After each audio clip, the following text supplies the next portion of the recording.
എന്താടോ പുതിയ ഓരോ ശീലങ്ങള്? സാർ, പറ്റുമെങ്കിൽ ഇതൊന്ന് ഒഴിവാക്കി തരണം. ഇനി 3 കൊല്ലം കൂടി ഉള്ളു സാർ. ഒരു ചീത്തപ്പേരും കേൾപ്പിച്ചിട്ടില്ല, ഒരു മെമ്മ പോലും കിട്ടിയിട്ടില്ല ഇതുവരെ. റിട്ടയർ ചെയ്ത് വീട്ടിലിരിക്കുമ്പോൾ ഓർക്കാനൊരു ഓർഡർലി റൂം മാർച്ചുണ്ടായിരുന്ന ആഗ്രഹമുണ്ട്. മരിക്കുന്നിടം വരെ അതെന്റെ മനസ്സിൽ നിന്ന് പോയില്ല സാർ.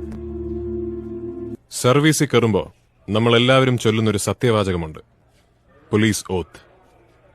മാർച്ച് വേണ്ട, അതൊന്നുരുവിട്ടാ മതി. എന്റെ മോളെ MBAക്ക് ചേരാൻ ഇന്നലെ ബാംഗ്ലൂർക്ക് പോയി. ബസ് കയറ്റി വിടാൻ ചെന്നപ്പോ കൂടെയുള്ളതൊക്കെ വലിയ വലിയ ആൾക്കാരെ മക്കളാ. ബസ് വിടുന്നതിന് മുൻപ് തിരിച്ചു പോയിക്കോളാൻ എന്നെ നിർബന്ധിച്ചപ്പോ എനിക്ക് ആദ്യം പിടികിട്ടില്ല. പിന്നെ മനസ്സിലായി അവൾക്ക് നാണക്കേടാ സാറേ പോലീസുകാരന്റെ മോളാന്ന് പറയാൻ. അവളുടെ കൂട്ടുകാർക്കിടയില് ഈ കാക്കൊരു കുറച്ചില്ല.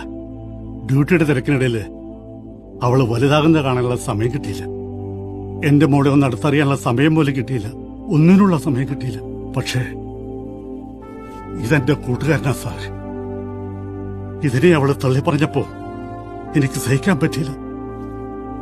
അതുകൊണ്ടാ ഞാൻ ആദ്യമായിട്ട് റിട്ടയർ ചെയ്ത് കഴിഞ്ഞ പോലീസുകാരന് പട്ടിയുടെ വിലയാണെന്ന് എനിക്കറിയാം.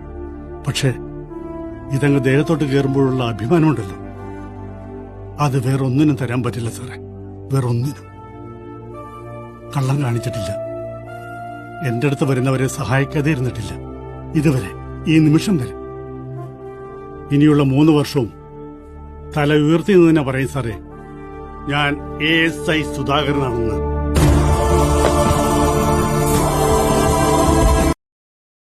Download ShareChat.